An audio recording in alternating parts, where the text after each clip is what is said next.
sa Manila, ako ay nananabik. Mabaliw ako sa kanyang mga halik. Okay lang di maiwasan na mamiss paminsan-minsan, pero pag kami nakita aking panggigigilan, di ko siya titigilan when she comes.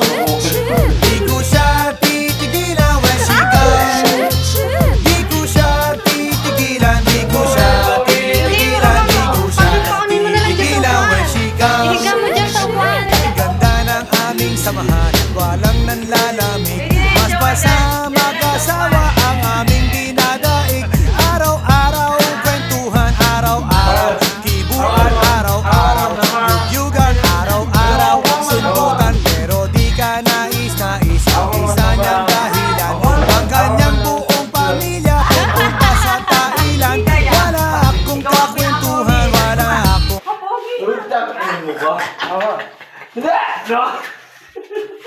Ikaw nga pinapogi eh. Kakasulat eh.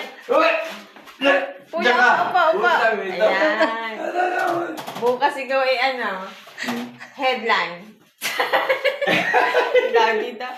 Ikaw ay ang tawag doon? Ayan.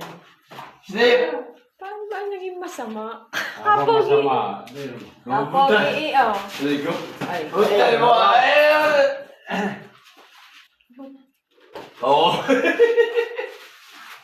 Ayan.